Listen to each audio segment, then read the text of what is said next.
Good morning, everybody. My name is Shruti Agarwal. I am an FCC provider from Livermore and the president of Valley Family Childcare Association. Today, you are joining us in person and live to learn more about Contract and Policy Handbook for your own childcare facilities. But before we get started, we have some members on the Zoom call who are not the FCCA members. So what is Valley Family Childcare Association? I'm sure all of you know, but let's educate our members on the call. Valley Family Childcare Association was founded in 1976 to provide professional, educational, and networking support to fellow family childcare providers in Alameda County. The motto was simple: build a group. Build a group of FCC providers to support and uplift one another, to provide quality childcare experience to our families, fellowship opportunities to our FCC members. Does that mic work? Yes, this mic should be working. Okay. Are you guys not able to hear me? Okay. If you guys are not able to hear, I can put on the other mic.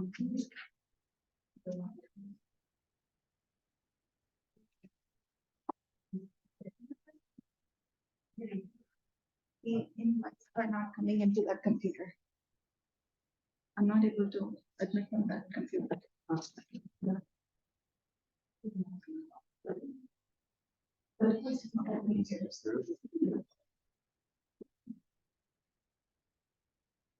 Hello. Sorry for the delay, guys. Some of the providers in person cannot hear us properly, so we're trying to get a mic. Yeah. Yeah. Hello. Can you hear me now? Much better, right? So some of the house rules for today. This call will be recorded and added to our social media platforms for a later reference. So if you guys want to check it out later, please go ahead and do that. All speakers who are speaking to us today are fellow FCC providers. They are sharing their contract to you as an example of what needs to be built in a contract. Nothing said today is a requirement by community care licensing or state, but is a best practice for your business. We also have some guest speakers in the room with us today. We will stop recording before our guest speakers speak today, but please do not leave the training. They have some really valuable information to share with you. We will take a break for 10 minutes at 12:10, from 12:10 to 12:20. For in-person attendance, no side conversations when speakers are speaking. For Zoom attendance, please mute yourself at all times. We have sent you an agenda for today's meeting ahead of time. There is a slight change. One of our providers is not feeling well, so she would be presenting to us virtually. All questions should be asked during Q&A time. For people sitting in the Zoom room, you should ask your questions in the chat window, and we will answer them at the Q&A time. Also, please write who the question is intended to, because we have some FCC speakers who are going to be speaking here. Last but not the least, for the people in attendance, you will receive a certificate for completing today's contract and policy training. Please write your name and workforce registry number before I can sign the certificate. This will be counted towards your professional development hours and stipends. For people in the Zoom room, I will send you an email later today or tomorrow for asking for your workforce registry number, and we'll send you a certificate sometime next week. Our training today was funded by Childcare Law Center. And the sad part, this is my last training as the president of VFCCA. But let me go ahead and introduce our president-elect, Lisa, and say a few words for us. But thank you all for coming. Good morning, ladies. First of all, can I get the old board to stand up for us? We, as the new board coming in, would like to thank you very much for everything you've done for us and present you with some flowers, just token of our appreciation. That was a surprise. Yeah. And then the new board, those that are here, have a great time. And I look forward to any people on the Zoom call that would like to join us, join us. Let us get you information and become a member. We're gonna have lots of fun. And we're gonna build our business, and we're not gonna be afraid to bring the future. So thanks for coming, and thanks for joining us on Zoom. Thank you so much. That was so sweet, and this was really caught us off guard. So our first speaker today is Janani Krishnan. She is a family childcare provider from 2017. She is the owner of Little Butterflies Family Childcare, and she is a proud owner of Little Butterflies, two centers, one in Pleasanton and one in San Ramon. So she's going to come and speak to us a little bit about her handbook. There you go, Jasmine. Stand there and speak. You? Can you hear me, right? No. Yeah, you can. Just put it here. Yeah, speak. Better? Yeah. Thank you so much for having me. I don't have a detailed parent handbook, but I just have the important key points that I feel like every provider must have in their handbook. For example, I always like to say all providers must have like a philosophy, vision and mission on their handbook, because as a provider, you need to know what kind of program you offer. For example, when a parent has a Montessori or a Reggio. You can't hear you. There should be a volume for the mic. Try now, Jenny. Try now.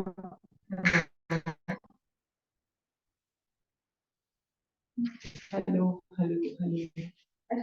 Hello. Not receiving. Yeah. Which is strange because I'm strong. Even what's with Hello.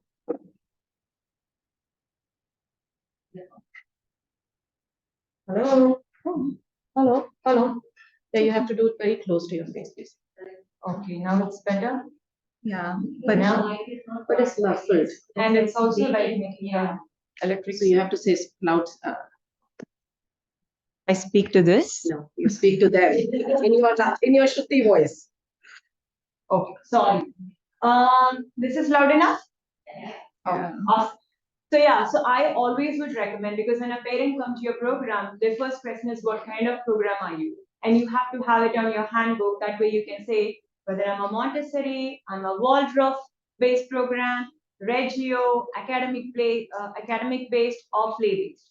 That way they know whether you're the right kind of provider for that family. Right there, it should be like loud and clear on your philosophy.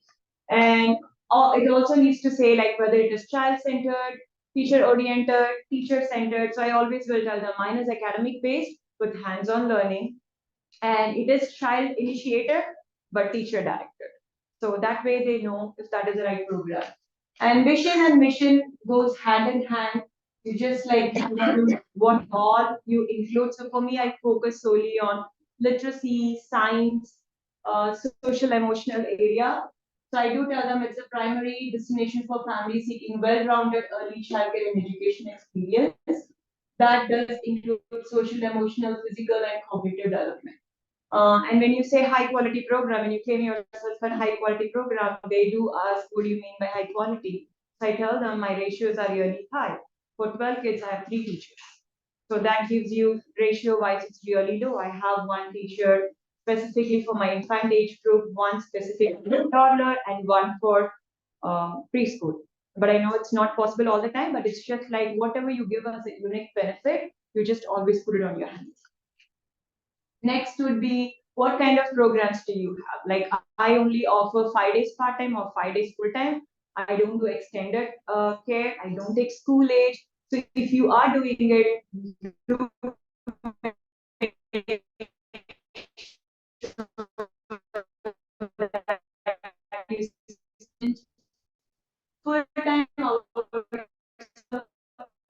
Same goes for your part-time.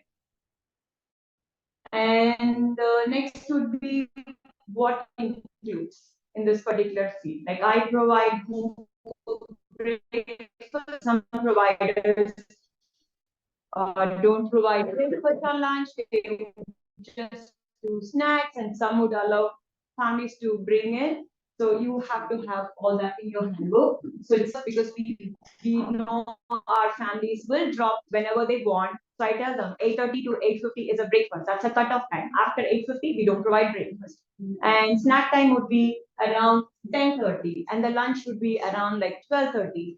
And the nap time starts around this particular time. So having all that in detail, they would understand, okay, this is the time I have to drop in, not around this time. I usually do a lock fee. It's called annual fee. I do like a yearly a registration and a material fee. You can come up with your own number.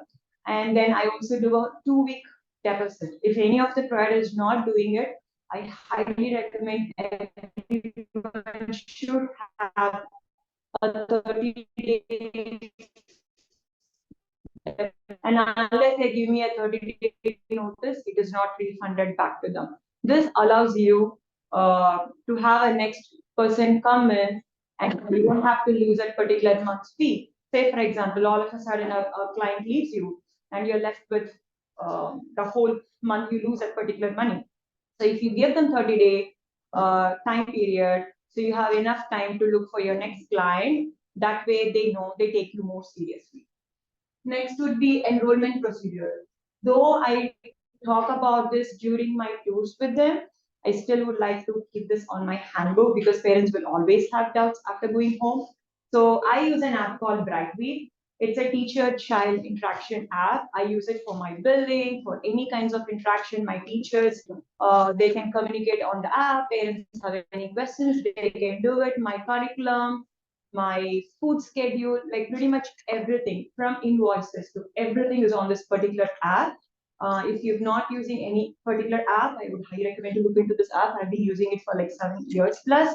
I really love it. It has everything. You can share the pictures. You can update what time you have to change the diaper. It has every single detail on it. So parents sitting at home, they can scroll like, and they can be a part of your childcare just sitting there instead of just going back and forth on your personal phone and leaving text messages. This is one place so the teachers can help you with it, and you also train your teachers how to use. I do have the previous one I have is I do let my parents know what my fees are, whether it's weekly basis, it's a monthly basis, so you have that here on your thing, and you also let them know when it is due. So mine is due on the first day before they start, but before they start with me, they have to come and pick up the enrollment packet, and then they have to make sure they pay the 2-week deposit and the annual fee. That gives the assurity that they lock the spot. That way, I don't do another client for that particular thing. It's a lock fee, it's a confirmed spot. Then you start enrolling your first fee from the day they start. Say, for example, they're starting on Monday, I send it on Sunday, and they have time until to pay on Monday morning. Next would be withdrawal procedure. You should definitely have this in place. I do request, they cannot verbally tell me, they have to like send it to my school email saying, this is the day we plan to enroll, and you have to check if they have given the 30-day notice, and I issue the check on the last week when they leave the program. Next is fee payment guidelines. I always hear this from many providers, like parents will ask, oh, my child didn't come for these 3 days. Can you prorate? Or I am going, I will not be here for this particular week. Can I get a prorate? No. The fee is based on the spot. It is never on the attendance. So you have to make that very clear on your handbook. When you do, definitely let them know, like, hey, if you're absent, that's up to you. That's your decision. My fee still stays same. Your teacher salary still remains the same. So they have to know that it is not a prorated fee. This is something. It's not a prorated fee. It's only based on spots, or only based on. The fee is only based on the spots and never on the attendance. Next is the late fee. I know as a family childcare provider, we are very nice and sweet. I've never ever done a late fee ever in my life, but it is definitely good to have, so parents don't take advantage of you. Make sure they cannot drop after 6 p.m. because you still pay your teachers. Anytime additional, you go, it's an overpay. Your teachers can only work for 8 hours in your daycare. So you have to make sure there is no overtime. Start sending them one-time late fee, you will never see them come late ever. So definitely have it on the handbook so they're aware of it. I usually used to do immediate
Speak now.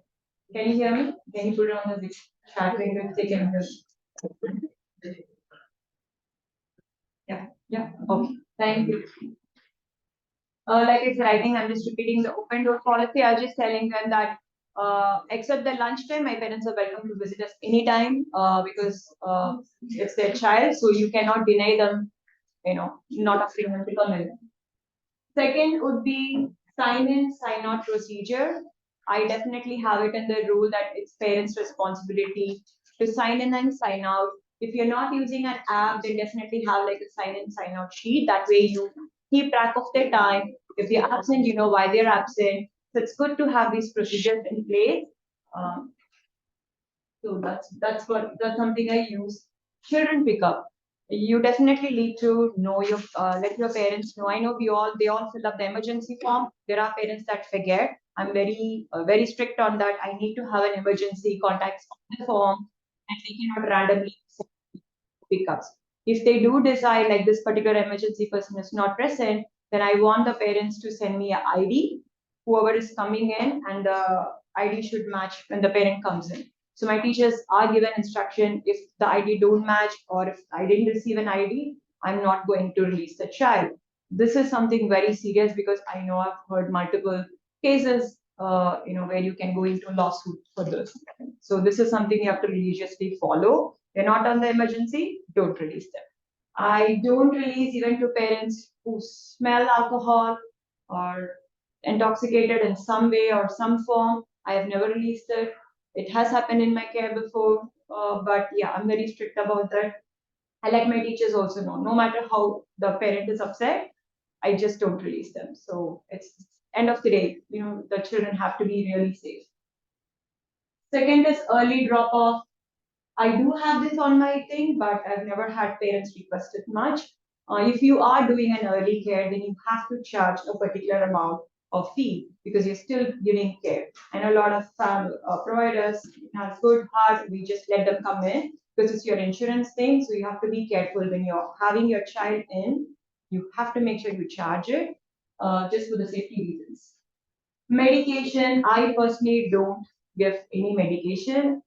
I feel if the child is sick, that means the child is supposed to stay home, not come into work care.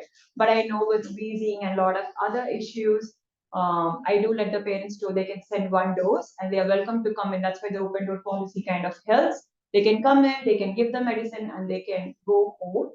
The only thing I have given is the EpiPen for the allergies. Except that, we don't take any other additional medicines. You don't get even the asthma. No. Always after. Yes. And these are my holiday policy. I send this out every year. I review this every year. I do have from the regular holidays, I do have to staff development day because even in your family childcare, the teachers still need to know the rules and regulations because the new employees will have to have all that onboarding in place. So I do this twice a year, and I do have teachers conference twice a year too. That way, I do get to meet them. We do update them on regular basis, but there are times parents do need that detailed sit down. So I do have an assessment. I do DRP with my all my age group. So we have this in place, and we do close on that day. So it's good to mention that in advance. Parents have it way in advance that we don't get into for it. I do tell them that in case of emergency, like I know a lot of our providers went through this during COVID. I only added this after COVID. A natural disaster, something that happens that is out of your control. I have it in my contract saying if I close, I still get paid. There is no pro rate on that because I know many of us would have lost so much money during COVID. So things like that, these are unseen. Like, these are like things that you have no control over. So I do have it in policy that anything happens, a power outage or something, some flood in my daycare, something, any water leakage.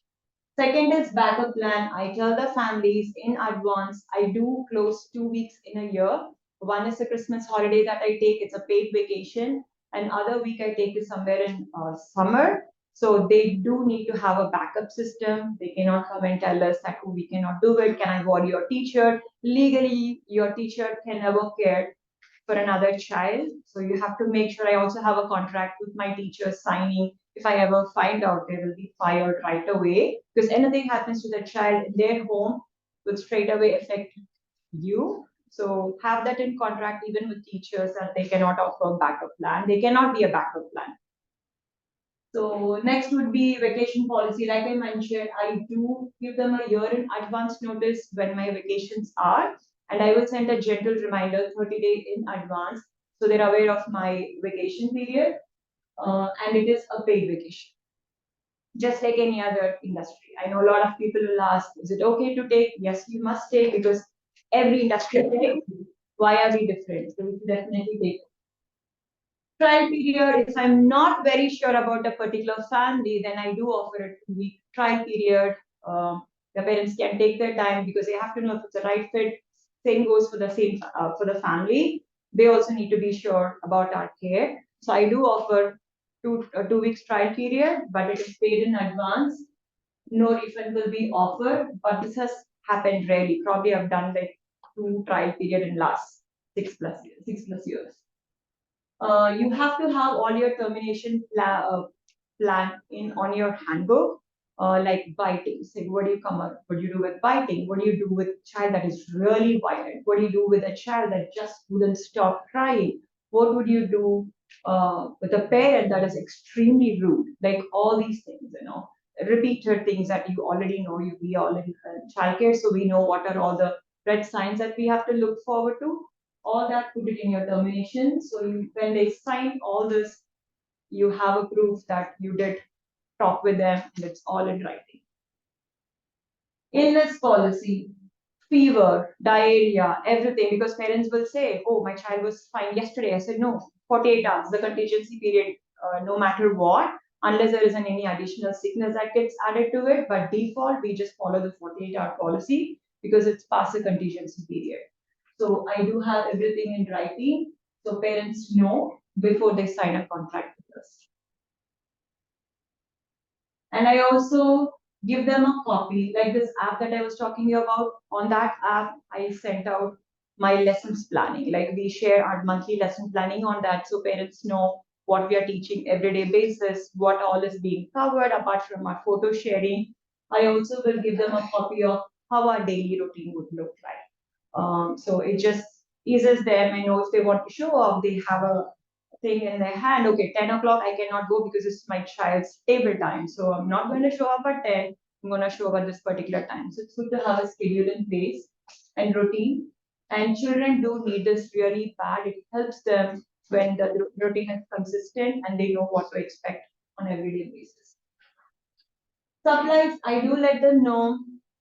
Parents do have to provide a labeled wipes, diapers, 2 set of clothing just in case of accident. And I also take the nap mat. I do send out the Amazon link. It has like a sheet, a pillow, and a blanket, and we send it home every Friday, and they return it back to us during Monday.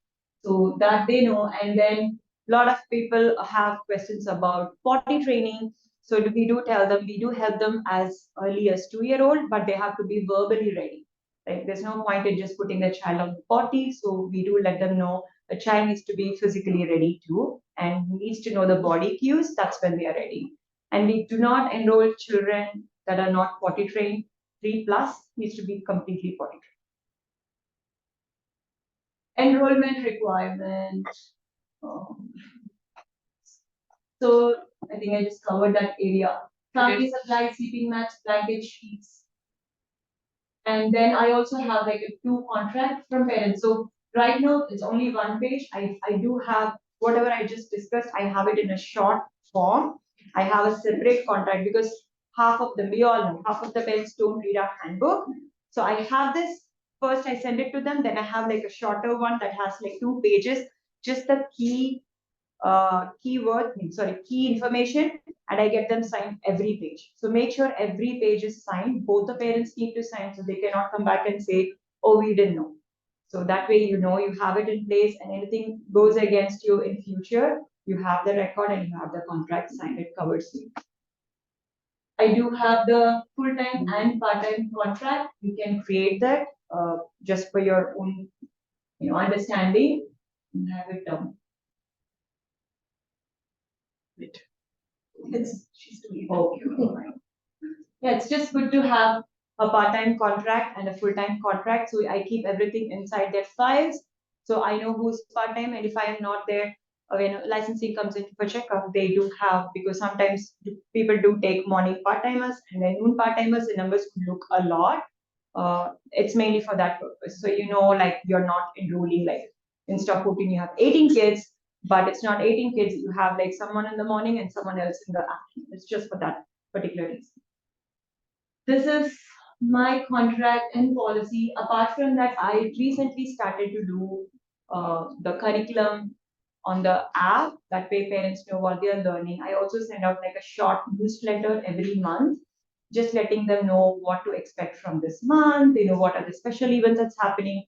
We do celebrate a lot of holidays like Christmas and Halloween, Easter, egg hunt, all these special events. I send out again separately to them. Everything is a yearly base, so they know in advance, like these are the events the parents need to attend. These are the parents and center fund, daycare fund.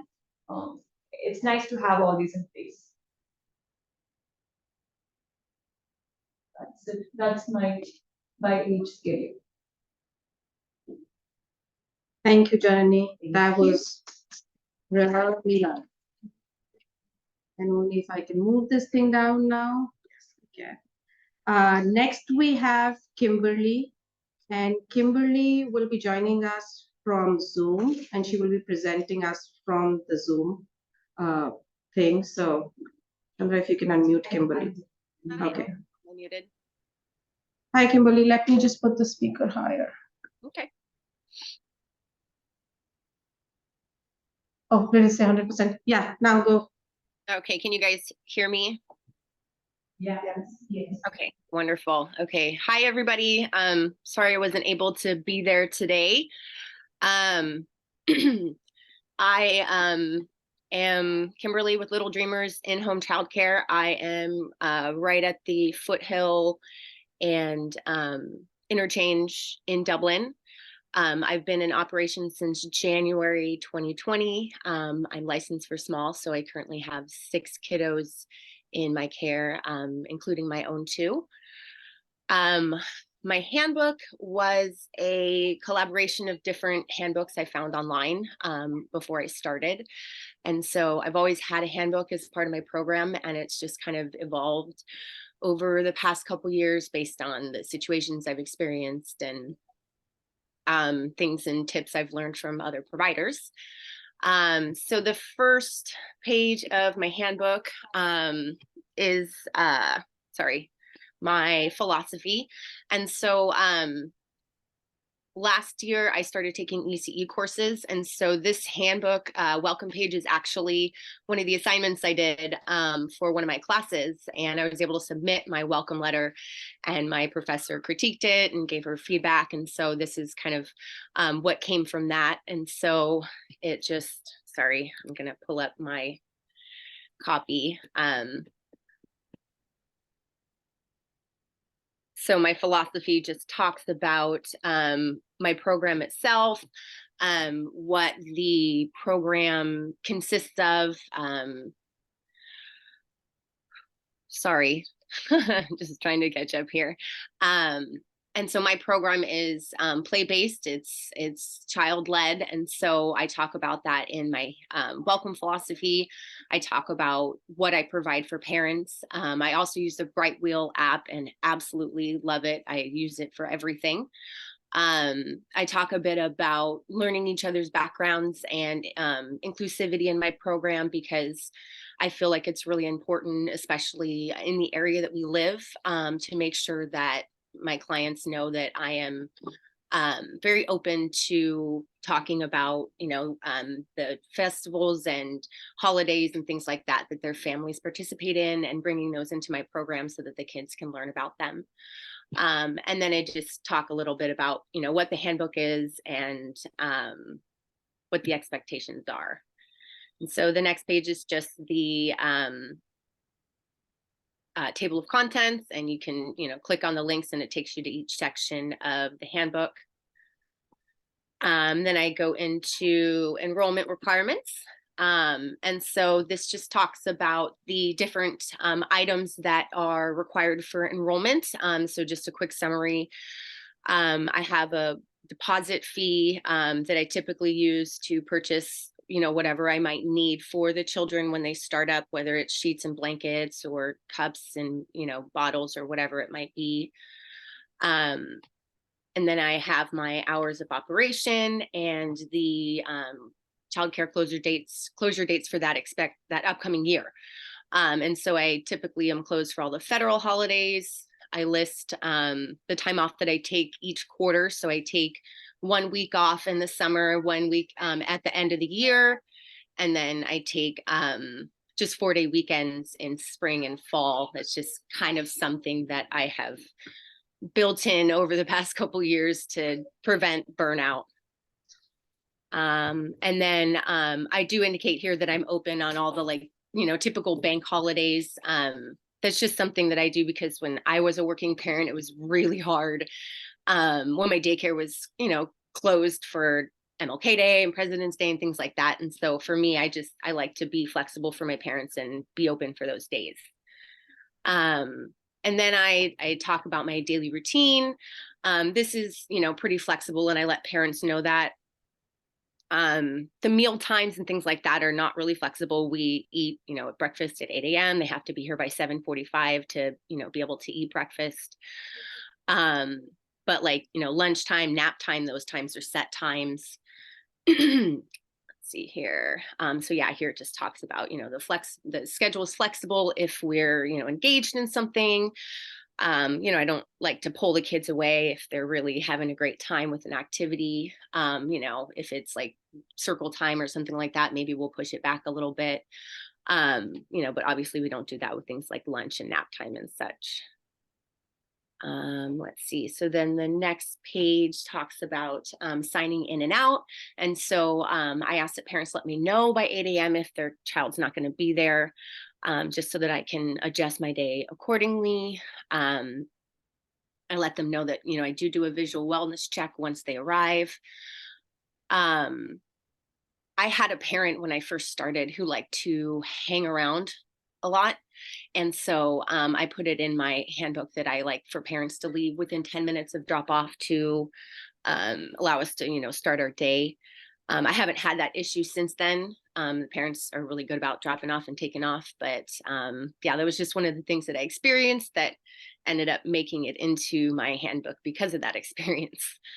So I do state here, that photo ID is going to be required for any person, picking up that I'm not personally familiar with. So if it's like the first time that, uncle is picking up or something like that, they're going to need to provide their ID, and they'll need to be on their list of individuals that are approved. I have a section here about parent concerns and suggestions, just to be open about communication and also be clear that I reserve the right to terminate at any time for any reason. And so I do want to, make it clear that I want to talk about, any concerns that come up, but at the end of the day, it is going to be my right to terminate if I feel the need to.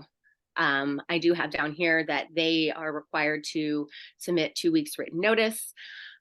Tuition is due regardless of attendance. All of my parents pay in advance, so that's not, really an issue. But always something important to mention. Then I have just my general illness and exclusion policy. So I just mentioned, if they're ill, they need to be kept home. If you have multiple children in my care, they need to be kept home. That's also something that I've learned from experience when I had 2 siblings in my care, and one was at home with the flu, and the parents showed up the next morning with the other sibling and wanted to drop them off. And I was like, I'm not going to do that because obviously they've been exposed to what's going on at home. So I added that to my policy at that time. Let's see here. just indicating that if they do become ill during the day, that the parents are required to come pick them up within 30 minutes. If the parents can't be reached, then I'm going to start reaching out to emergency contacts to make sure that there is someone to pick up the child.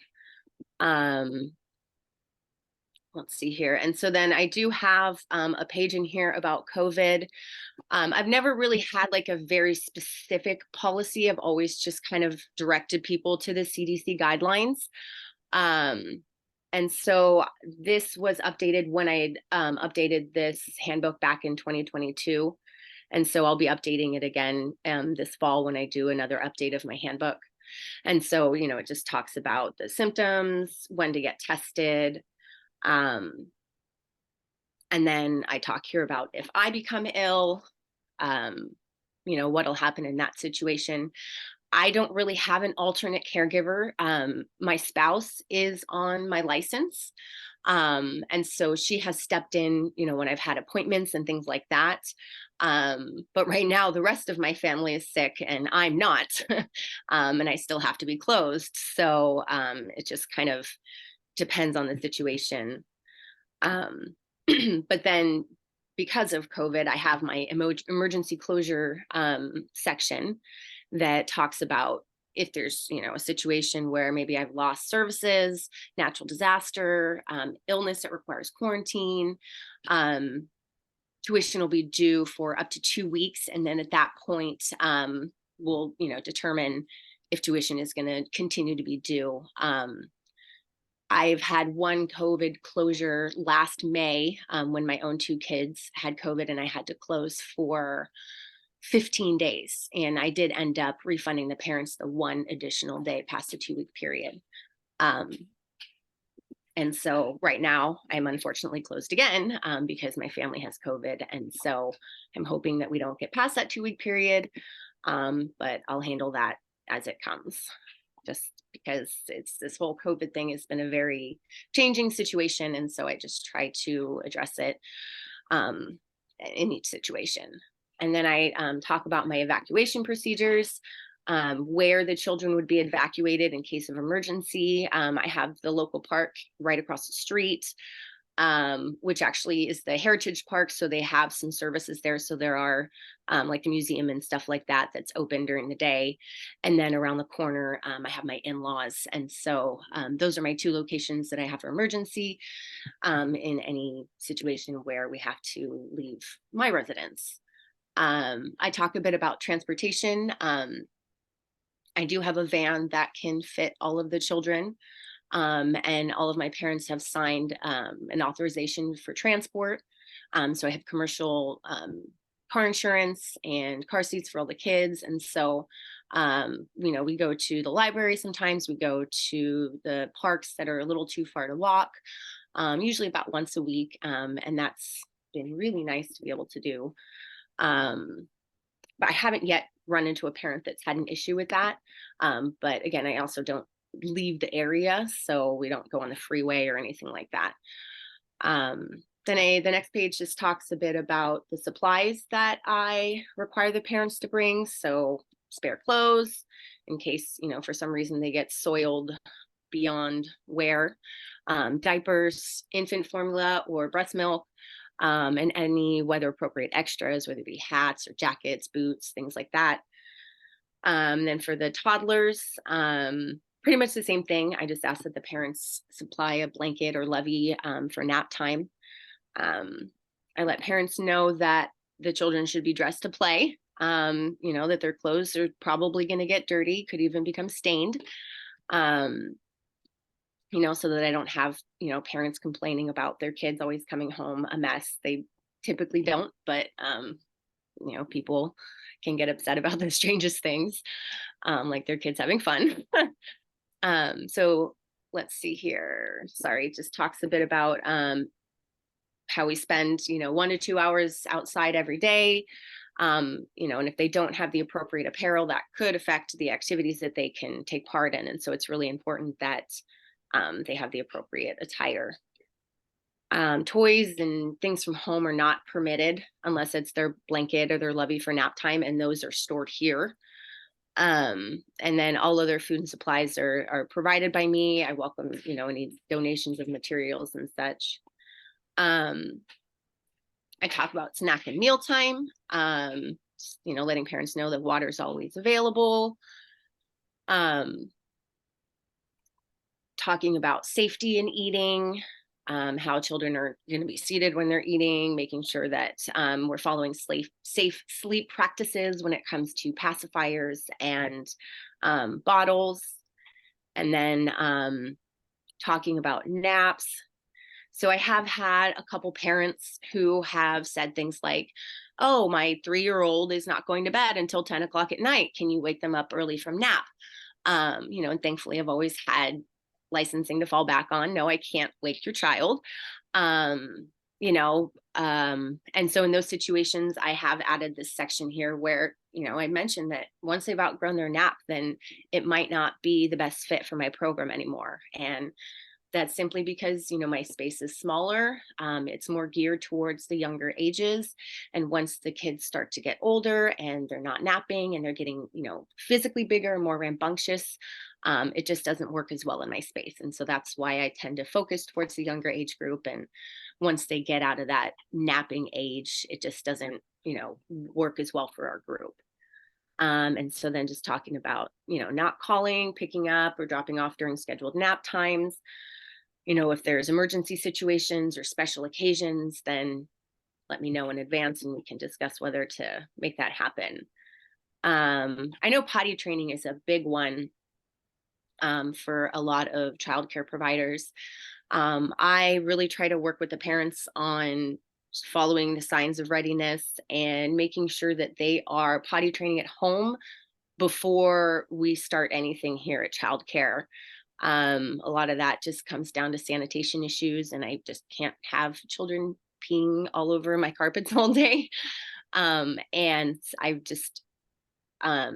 feel like pull-ups can be a crutch a lot of the time. And so I really try to work with the parents to make sure that the kids are accident-free at home before they start, starting that transition here. I don't really have a cutoff age or ask that kids be potty trained by a certain time, just because I feel like that encourages parents to try to get them to potty train before they're ready.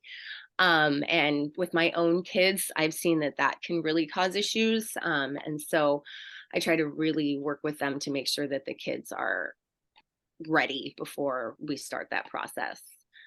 I talk a bit about corrective action and what that looks like here. What process we follow, how we work with the children on using manners and politeness and being respectful of each other. I talk about, the 1, 2, 3 time in procedure, giving them 2 warnings. And then that's when we go and we sit and we talk about, the situation, what behaviors are appropriate, making sure that they're calm and understanding the appropriate behaviors before they take, part in the group again. Medication and allergy, I typically do not administer medications. I do have one child who has allergies, and so I have an EpiPen for him. But other than that, I don't. I ask that they stay home if they need to have any type of medication that they might need during the day or something like that. I'm not a peanut-free facility, even when I had a child who had a peanut allergy, because it was ingestion-based and not contact-based or aerosol-based. I was able to continue serving peanuts and just make sure that they were separated from him. So I make sure that, parents know that that's not something that we have currently, but it could change if I do end up enrolling a child with severe allergies. I talk about birthdays and other holiday celebrations. I decorate for each child, and we just do a small thing with, their favorite, basically make the day about them. And so the parents don't have to do anything. We don't, because I know that they feel like they sometimes have a lot to do when it comes to childcare and bring in snacks and treats and stuff like that. And so I really just try to make it hands off for the parents and just make it a fun day for the kiddos. I also talk here, like I had mentioned in my philosophy and my welcome letter, that I do like to celebrate other people's, festivals and holidays, and really make sure that we're being respectful of everyone's cultures. And so I just mentioned here that I try to give any prior notice so that, if they do want to celebrate with us, they can. If they choose not to, then, maybe they choose not to bring their child that day. I talk here about sharing videos via the Bright Wheel app. So I do share like a daily update every day of what we've done during that day. I send pictures throughout the day. When my kids were in childcare, I didn't know anything about what was going on with them during the day. And so this is something that I do as a parent, because I know that other parents will appreciate it. And I also just love sharing about the kids, love sharing what they're doing, how they're growing. And I know that the parents really appreciate that. So then I just have, the acknowledgement of receipt of the handbook. And then, sorry, it's just for printing purposes. And then I have like a separate page with the holiday closures again. And this is something that they can just print out and like put on their fridge, so that they have it for easy access. So they're not like having to pull out the handbook, every time they're trying to plan vacations or, look ahead at when I might be closed. Let's see here. So then my tuition page. So I didn't put my tuition rates on here because I've been told by other providers that we're not supposed to be sharing our rates with the competition, quote unquote. I don't see you guys as competition. I see you as my fellow providers, but I just wanted to make sure that I wasn't, doing anything I shouldn't be doing.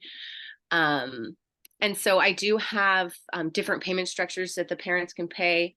I'm open from 7 a.m. to 5:30. If they're here after a 9-hour period, then I do charge the additional rate. Right now, none of my kids are here past that period, so I haven't really had to deal with that. But I do have a monthly rate and a bi-weekly rate, so that they can choose how they want to pay. That's all done through Bright Wheel. So I've never had to deal with a late payment or anything like that. I don't have any part-time kids currently. I prefer to take full-time, just, because financially it just makes more sense for me. I will, consider it depending on the situation. I did have one family that started as part-time and very quickly moved to full-time. So it just, kind of depends. I mentioned here that tuition fees are due up front. The only time that they're proved to be in arrears is if they're subsidy. And so other than that, they are, required to pay in advance. They pay through the Bright Wheel app. I do have a late fee, but I've never had to charge that. And then I do talk about how tuition fees are due, regardless of whatever the reason is for closure. And then it references back to that emergency closure part, where it talks about if I'm closed for more than 2 weeks beyond my control, that's when we'll, discuss it on a case-by-case basis. Let's see. So here I just talk about how they can expect to receive the information for taxes. A little section about subsidy. I have had a couple of subsidy clients. I haven't had any for a while now, but I felt like, that's something that's always important to have in there. The late pickup policy, again, I've never had to charge anyone for this or enforce it. All my parents are pretty good about getting here, on time. I think I've had one parent be late by 15 minutes because she was stuck in traffic, and it was the first time she had done it. And so I, just waived it for her. And so each parent, is going to have their acknowledgement of tuition fees. And then the last part is just an easy enrollment checklist for them to use, so that they can make sure that they have everything that they need filled out to send to me. And that's pretty much it. Thank you so much, Kimberly. And we really hope your family feels better, and you also. Thank you. Thank you. Thank you for putting on this training. Just from the one presenter before me, I've already have notes of things that I want to make updates on. So I really appreciate it. Me too. It's the same here. Don't worry. But we will move forward. Our next presenter is Shailaja. She is from Owners Preschool. Shailaja. Okay. Now bring your thing. A second. Hi, I'm Sailaja. We live in East Dublin. I've been in the business for 20 years. It's called Sailors Preschool.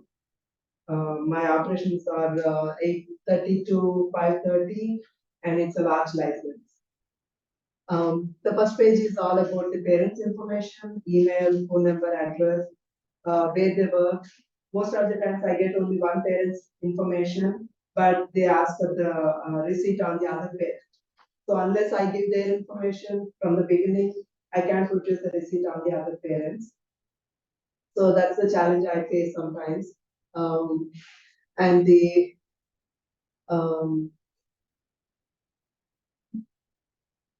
next page.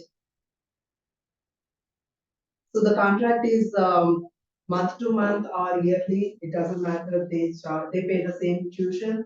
I used to have yearly contract, but I faced a lot of challenges with that. And later on, I realized I don't want to have 1 year commitment, and I want to have a right to terminate whenever I want to. And if the parent leaves early, if I'm not happy with the family, that's even a blessing. So I don't want to have a commitment, but for the parents' convenience, I give an option to have 1 month, 2 months or yearly. And terms of payment, uh, it's hard to produce the receipts and track the payment. So now I'm taking only Zelle, nothing else. And the late fee of payment, the payment is always due on first, but they get 5 days of grace period, and after that we charge $50 late fee. And then early drop off and late pickup also has the $10 plus $1 per minute. Unfortunately, that's my weak point. I don't charge late fee as much as I should, but I made a compromise with myself. Like if they are 5 to 10 minutes late, I don't charge, and after that I ask them, and they do pay initially. But most of the times there are only specific parents who are picking up late on a regular basis, like 5 to 10 minutes, and I talked to them and I told them, as a courtesy, I'm not charging, but if this is repeated, I will charge. And I'm trying to improve charging the late fee. Holiday policy, we made some changes recently. Every year I take 2 weeks holidays, and recently I improved it to 3 more days personal sick leaves. So that is random whenever I get sick, but I feel like that is not enough. 3 days per year is not enough. So I'm trying to learn from you all if there is anything better to do. In case if I don't take the holidays of those 2 weeks, I do charge parents. For example, in the pandemic, I couldn't take the leaves for 2 weeks, and then I had to lose it because next year I couldn't pass it to the rollover to the next year. I couldn't take it. So I decided to put it in the contract, and I tell the parents, it is very rare I don't use the holidays, but if I don't, or if the parents terminate just before my holidays, then I do charge those 2 weeks as a paid holidays from the parents. And the regular holidays are anywhere the standard 6 to 7 days, and Christmas 2 days, and Thanksgiving 2 days is what I take. And we are early releasing a day before the holidays, like half day or 3 o'clock, a day before the holiday starts. That I had to put it in the contract, otherwise, especially before the holidays, parents pick up very late. They want to pack up everything and pick up the kids like maybe 20 minutes late. So I learned it from my experience. That's it. So illness and sickness policy, basically I don't take anything other than minor board, that too first 2 days child stays home, and then they will start coming. If they are able to play, this is what I learned from Donna Marie. if they are able to play and be like regular, days, how they can participate in the activities, then they are allowed to come. But anytime they are clingy and not able to participate, that is a sign that they are not supposed to come and they should stay at home. Including the headlights, I know we are not supposed to send kids home with the headlights, but if I have it in the contract, I can. And it happened last month, I sent the child who had headlights and I informed all the other parents to pick up and treat if they want to, and most of them picked up. That's how I was able to address that issue, but otherwise if it spreads, it's a big problem. The next one. Material fee. I'm sorry. Yeah. The material fee is 150 every year, and registration fee is non-refundable. And the deposit, we charge 1 month deposit, and that will not be applicable to the last month. I do charge the last month and then refund the deposit after 2 weeks of the termination. And the deposit, I keep it just in case if there are any other late fees that they don't pay, or if they terminate without informing for 1 month notice. Without 1 month notice, I don't refund the deposit.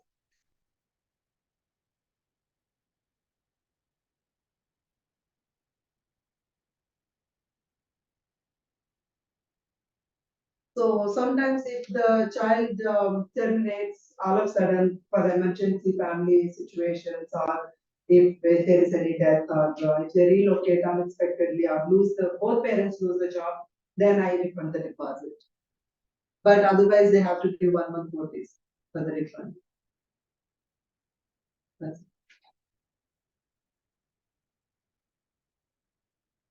That's all. Oh, thank you so much, Sharaja. That was nice. We have next Chandra Sundar, owner of My Space Early Learning from Livermore. And let me bring this thing down and bring Chandra. Hello, ma'am. So I'm Chandra Sundar. I'm a commercial there. Chandra, come this side and speak with me so they can also hear you. So I've been in business for the past 4 years. Louder. Okay. So I've been in business for the past 4 years. And so I'm just going to present my handbook. I think the whole purpose of the handbook is for you to know what things you're going to, enforce to the parents and what are. No. Can I use this? Yeah. Can you guys hear me through this? It is? It is on, but I don't know. Can we talk to the side? Maybe on Like this. this? Nope. Is it on? Now? Okay, I think I'll try to speak louder. It's really hard for me to speak louder because when I focus on that, I lose track of what I want to say. So I'll try my best. Hello. Speak from here. Yeah. Okay, now? Yeah. Okay, perfect. This helps. So when I enroll parents, I give them 2 pieces of information. One will be my handbook, and the other is like a set of documents that kind of explains my program and everything.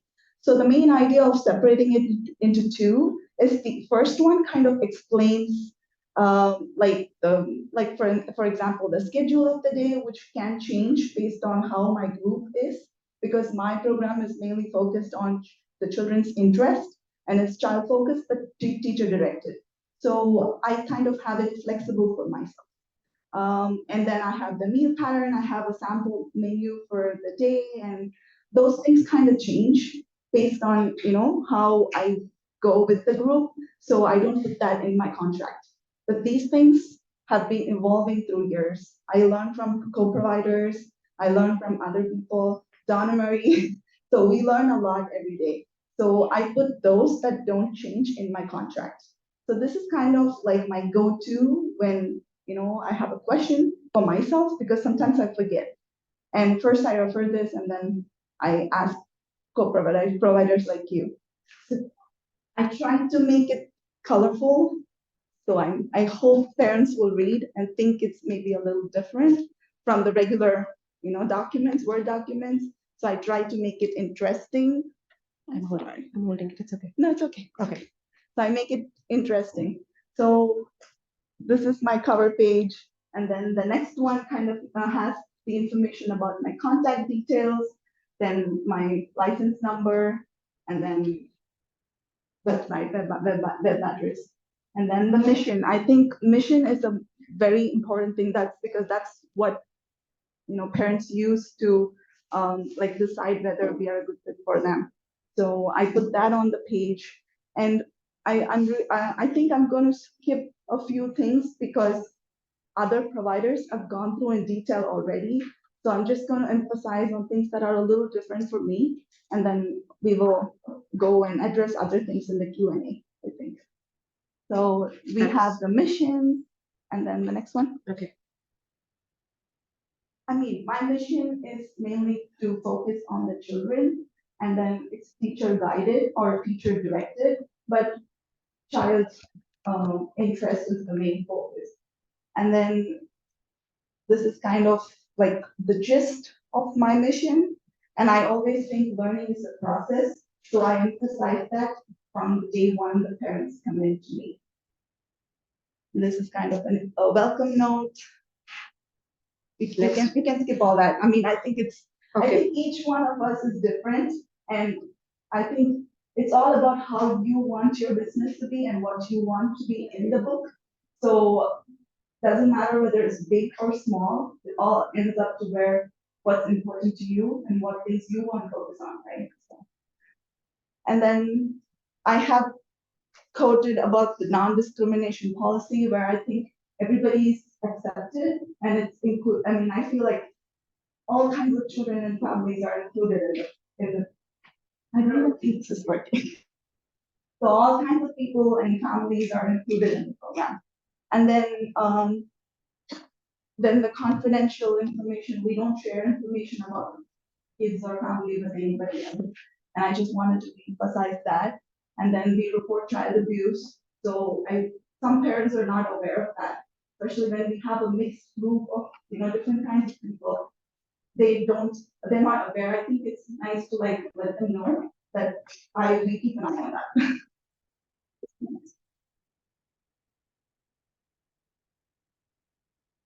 And then, so this generally gives a gist of all the required forms. I think licensing gives us basic forms.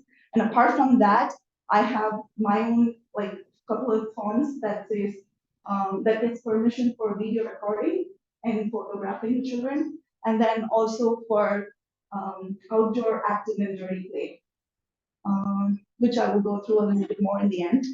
And then my operating hours are 8 a.m. to 5:30 p.m. And then for late pickups, I charge $1 more, again, which I've never charged per day, because I think I have a really good set of parents who haven't caused a lot of problem with me yet. But I think if I'm back within, I'll be learning from that. So far, I haven't collected any late fee. And then apart from that, the fee during enrollment, I take a $50 registration fee, which I recently added. And also the deposit for 2 weeks also is very recent because I never used to get a deposit, but then very recently, 3 months ago, I added a student to my policy because I had one bad experience. And then children's vacation, just like everybody else, we don't provide for our child's break, the children's break, no matter what. No matter how many times you emphasize that, parents just try to ask every time. They just see the luck working, but it never works. And also, no adjustment for absences either. And the business interruption part, I just added after COVID mainly because that was the situation when we had to suddenly close because I'm pretty new to the business, so I've never had a situation where I had to close. So then I realized we might have to close due to loss of electricity or some natural calamity or a spread of some communicable disease. So then I added this. And I really think it's been very useful. Then the trial period, I have a 2 weeks of trial period, and it's I don't charge anything extra. They just enroll and pay all the fee required, But then both of us, like the parents and me, can cancel the agreement in 2 weeks if it doesn't work for us. And I refund, like a 20%, but 25% of the month, but then 75% is what I keep, just for the 2 weeks, because I did hard work. We tried, so, that's about the, okay, then the due date, I give like 1 week time for the first 7 days. I give them time to like pay, because, you know, people, sometimes they get a late paycheck, and I just want to make it easy, so I keep like, give like a 7 day period for them to pay the fee. And for every late day after that, I charge like $1 extra. But so far, I haven't had an experience of charging that late either. Then late drop off and pickup. Honestly, just like the other providers said before, I have never like had charged a late fee, a late pickup fee, because I think the best part of being a home childcare provider is that we are home and we can go that extra step, which most of the centers are not able to, because they have a set of teachers. So even if my teachers have to go, unless I have like an appointment or something, I stay back at home and I keep the child with me just to help. I think that's the only role that we can say as a, you know, family childcare provider. So I let them do that, but with consistent late pickups, I know it's hard, then we need to like talk to the parent. So I have it in the policy as a backup for myself, so that I can know, like, go back and say, it is in the policy, you know what, I can really charge you. I'm not trying to be nice.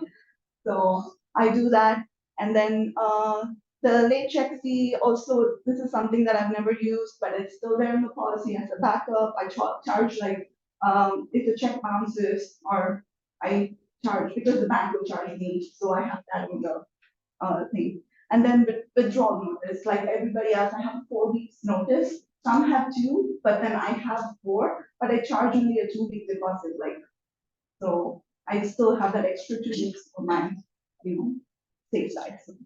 And then I give a referral bonus of $50 if parents refer me, and then someone enrolls full time with me, then I give like a $50 bonus. And guidance and management, this kind of explains how we deal with challenging children, challenging behavior, and how we discipline children, and what things are allowed in the school and what are not. Like, we don't allow anything that's violent, like guns or stuff, sharp items in the bags. Once I had a child with little beads in her bag, and then it just spilled out, and I have so many infants. So that's kind of, though it's just beads, it's very dangerous. So I send out a very severe no notice for those things, because I think it's parents' responsibility to check their backpacks. Most of the parents, they don't. They just grab the backpack from the weekend and they send it out to me. So I have those things in the policy too. And then this kind of the steps of how we address challenging behavior, like fighting or hitting and all that. I think when we have it in the book, the parents kind of know, okay, this is going to be my steps to follow. First, I will get like a notification, then the child will be like guided based on like, you know, modeling or talking to them. I don't usually give time out for that, but I sit, since I have help, one of us will sit with the child and talk to the child about, see, you're not playing with your friends because you did this, now you're losing your time.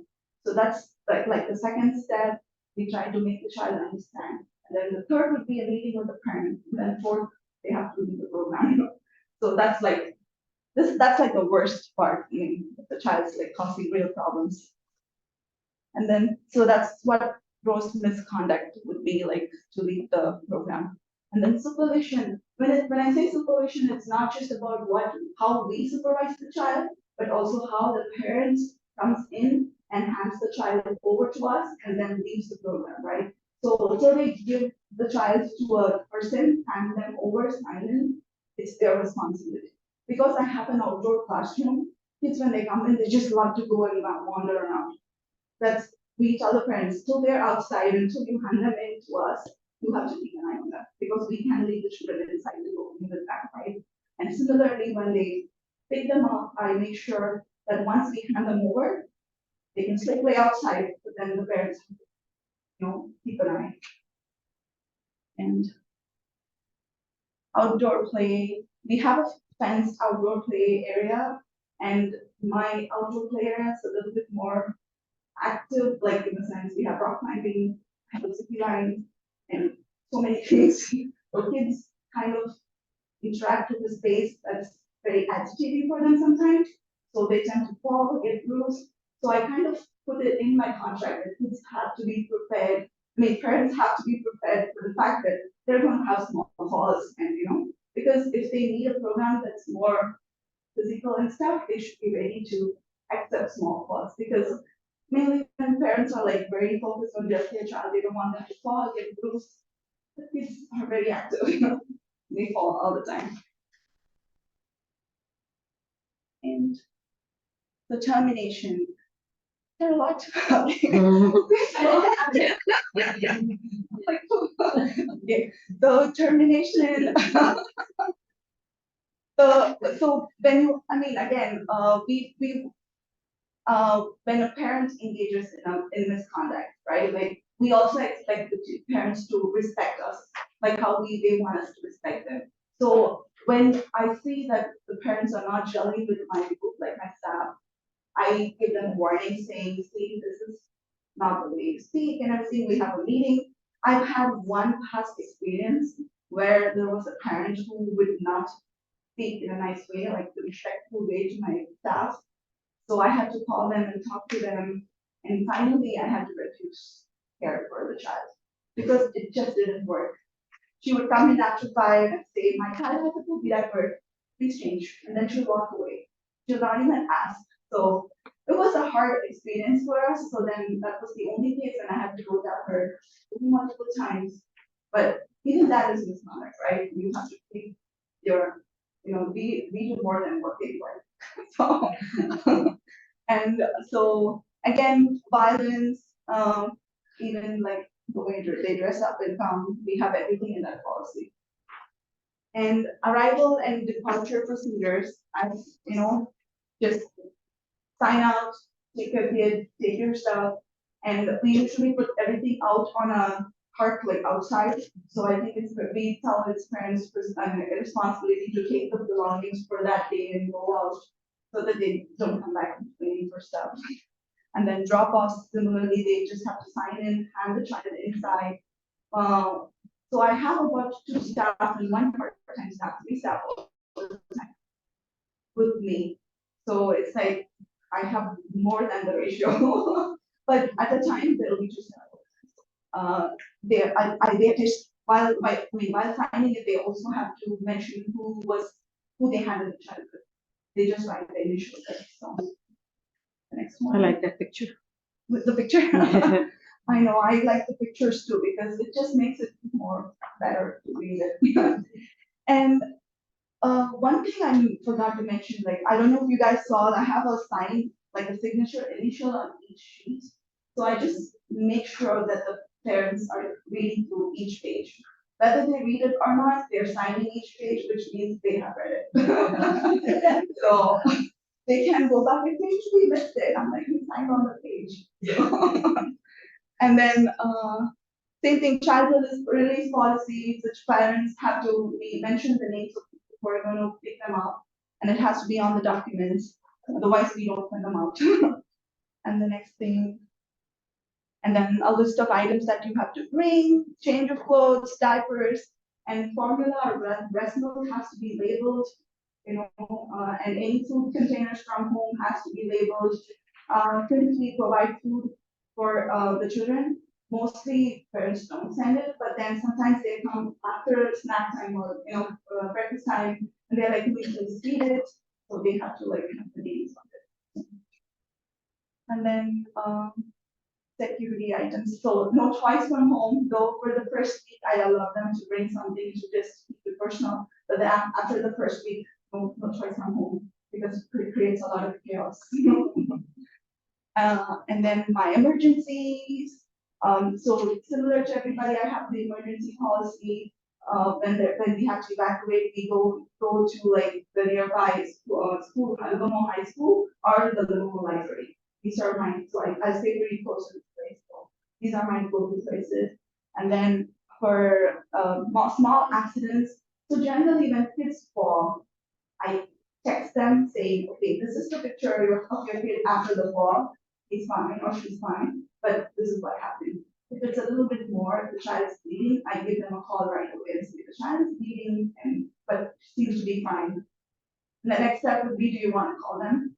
And if it's really worse, I first call them before I call the parents. So that's never happened so far. So, and then illness management. So I have a list, you would be seeing next, of all the illnesses and the quarantine time or the time they have to stay home and then they can come. So I kind of strictly follow that, no ifs and buts, no excuses. So I think as a practice, it's the best thing to do.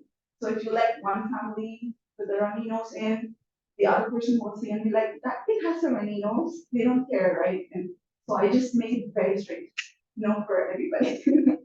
And then medication, we don't administer any medication just to minimize paperwork. We already do a lot of paperwork, so I don't get into that. Any kind of over-the-counter medicine or prescription.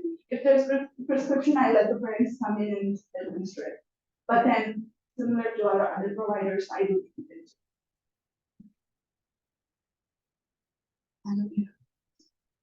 And then controlling infection. This is again, I don't want to go into detail of this, how I handle each infection, like fever, Okay. pain, rashes, and all that. And then the same continued. Okay. And okay, the next page is a really useful table for me. I have like a table that I can just go and see the infection. This I've generated with a lot of hard work. I've disturbed Dogberry like multiple times to get this information, and with all the other meetings that we did during COVID and everything, I generated this. It's kind of like a cheat sheet for me. It has like the illness and disease, and then a time when the child can return back to school. Oh.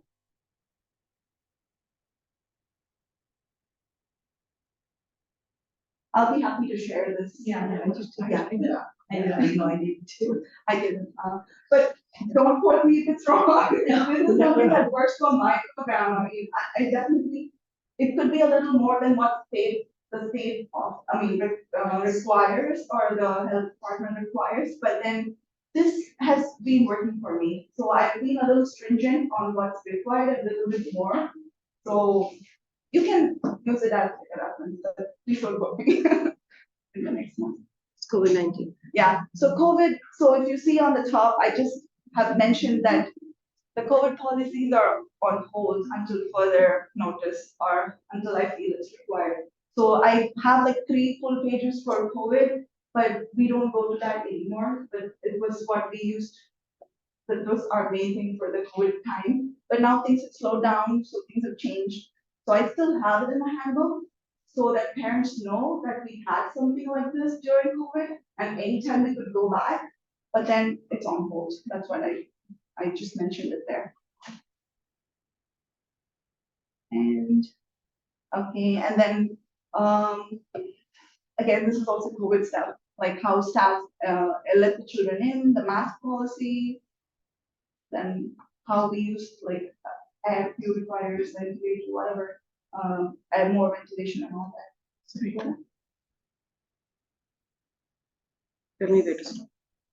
So all this is COVID. Oh, this is all COVID? All COVID. Yeah. I Too know. much COVID happened this year. Yeah, I know. Like everything. We can stop. Okay. So that's a list of my holidays.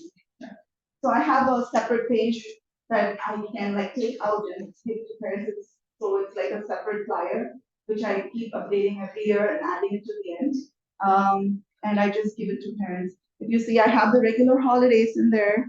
And then apart from that, my extra holiday would be for Diwali. So that's like our main festival. So I close for Diwali too, because mostly my staff are also, a couple of staffs are Indian too, they celebrate Diwali. So I close for Diwali. And other than that, the regular holidays. And then I take 2 weeks off. One in summer, 1 week I close in summer and 1 week during the holidays. And I also have listed like 5 days of paid sick time, but since I have a staff backup all the time, even if I'm sick, the staff run it and I'm still there for them to like ask questions and stuff. So I've never closed for sick time so far, but then the 2 weeks of shutdown, I do every year. And then this is like the final acknowledgement sheet where they sign. I have both parents sign it and I sign it. And I kind of print this out to all the parents and it gets covered with the registration fee that I get with them. So I do this book for everybody and I take the last page and I keep a copy and I scan it and we keep a copy each, but then I give this to the parents. And then that's my contract. So kind of it's not, it kind of is a package. So I don't list it out separately. I just fill this out. It's like a form. And again, both parents sign and I sign.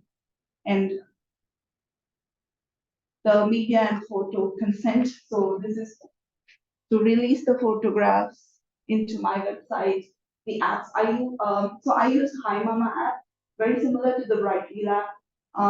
So it also has everything we send, like the diapers, and the changes, the toilet times, nap times, the activities that we do on a daily basis, and also parents can ask questions. Everything very similar to Brightly.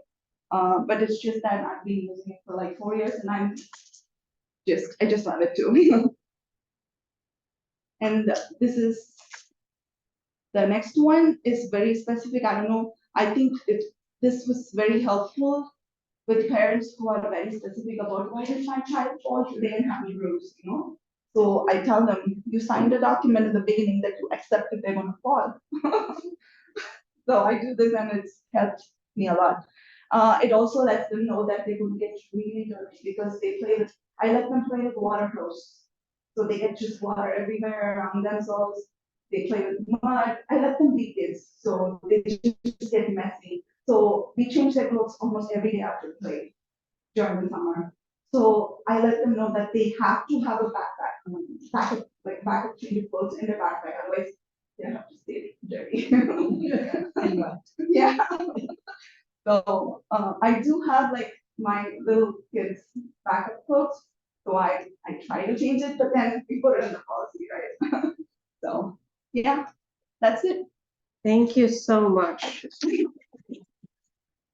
Before I let any one of you go on break, and Chandra did a fabulous job, so I think we are going on break early this time. But I want to ask you all, in the Zoom room and here, why do we need this contract and policy? Has anybody thought, why do we need contract and policy? Anybody in this room? Yes. Thanks. Yes, Shabnam. Yeah, to make everything clear with the parents on the very beginning, not to have issue with them during their so that we tell them what we want from signed up for, what they should expect from our program. And just think about it, when we are doing something like this, what are we doing? I think we are all advocating for ourselves and our programs. Do you guys agree? So this is why the training was there, because we received a grant from Childcare Law Center to be advocates, to do advocacy. And that's why this training was made possible, because we thought we need to start the smallest of level. And this was our smallest of level, because we need to teach providers to advocate for themselves. But how?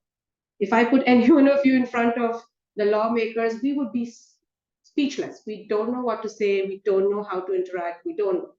But what we know is to make our policies. We know what to do. So just bringing you back and joining the two dots and telling you that when you are writing and talking to your parents about what you stand behind, that is also advocating. So don't be scared when we have to go out on a rally and say, I need more funding for childcare providers, and FCC needs to be in the TKUPK plan. That is all what we advocacy means. So that's why this is the first step for advocacy. We would be having more events coming up for advocacy, and if anybody on Zoom or here is interested to be a part of those events, please reach out to Lisa or me, anyone, and we will keep a note of you guys. But for now, think about it if you guys can be a great advocate or not, because I think we all have advocates in ourselves. It's just that we don't know we are advocating. Remember with the policies and contracts, they're your policy and your contracts. You can change them at any time. Your program changes. But after the policy, it's your business. You guys have got to fight for your business and your rights to do what you're supposed to do in your home. It's your house, it's your home. Some people have a large, I have a small. So, I really like my policies and my rules. They don't apply to everybody. So just remember, you have the right to change whatever you want. It's your business. Very important to remember that. It's So- your business. Aida. Yes. Oh, so we'll go ahead and pause the recording, and we have, I don't know if the kids got the lunch, Lisa? But we are in break and we will meet back at 12:20. 12:20. Thank you guys for staying, but do stay. After the training, we have one more speaker. We have the Q&A time, and we have our special guest speaking to all of us. Thank you. Yes.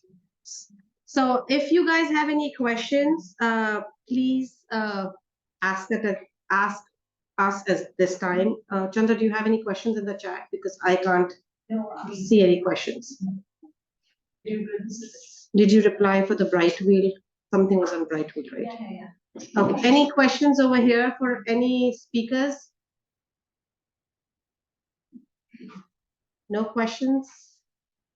Yes, I just have a question. which speaker? Or in general? In two speakers is called privately, right? It was Janani and They, so Janani, how much does bright wheel cost? right, we cost depending on how many kids you have. I think it's a minimum $50, they give you a discount. Sometimes not enough, they will have discount. They don't have discount, I pay $100. I use it for all my locations, so kind of pay by year. No, not per month. $100 a month. I feel it's definitely very beneficial because first, everything is in one place. Billing, invoices, payment, like everything you can put it in one place. And parents will just connect the fee. It's an auto paying, there's no way they're gonna miss the date, or we have late payments. Right, it just does cover them. And time sharing pictures and videos, everything. They remind the parents to pay.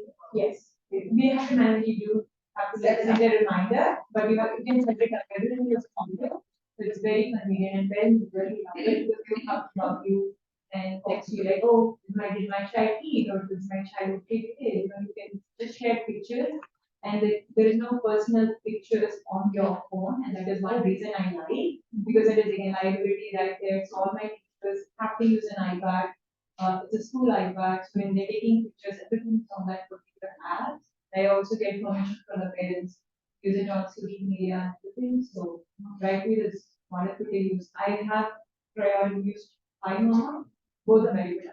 Both are very user friendly. It's easy for parents also. They can also text you privately. You can send a mass message to everybody.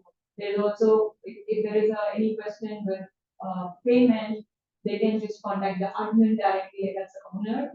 So there is privacy. And I think Hi Mama is like $10 more than Bright Wheel. I'm not sure if you can manage teachers and Yes. Okay. Here too, you can manage the teachers stuff, like their hours, they can log in, log out. So if you're having multiple staff, it's very helpful. And also the parents can find it from home, whether they're absent. Yeah.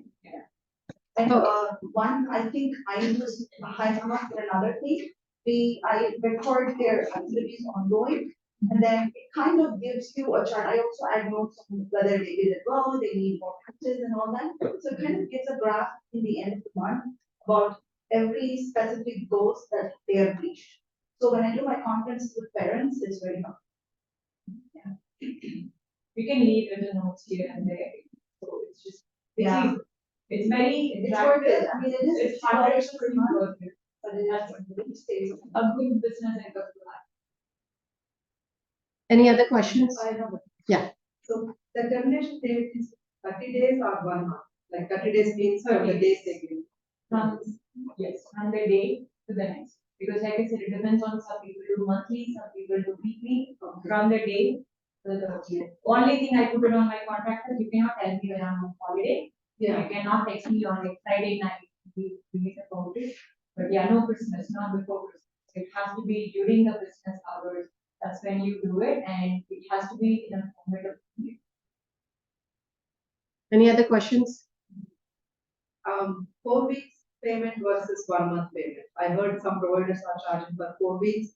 That means you get 13 months payment in a year rather than monthly, which is, I thought, brilliant. If you guys lose 2 weeks to 4 weeks of payment, if anyone is paying monthly, you are losing a lot. Like I sat down my first year and I was like, this is the money I lost. Yeah. So it's good to do weekly, bi-weekly. I think 4 weeks is a little bit confusing. I just do it because I've been doing it for years. But I personally feel like doing 2 weeks is helpful.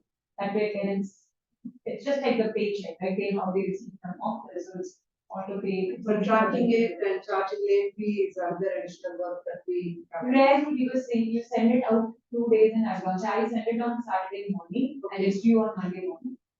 Oh, okay.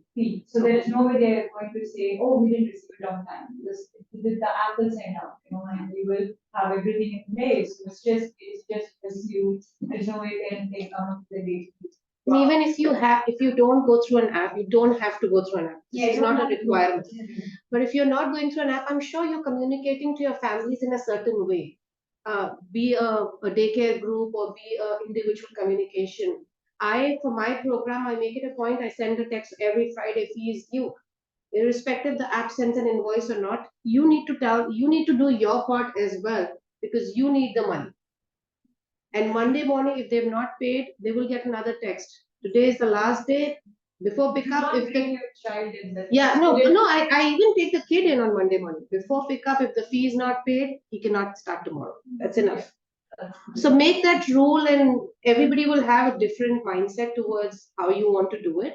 But if you guys think that app is the only way, there are other ways also. So don't buy an app if you're not ready. Try it first.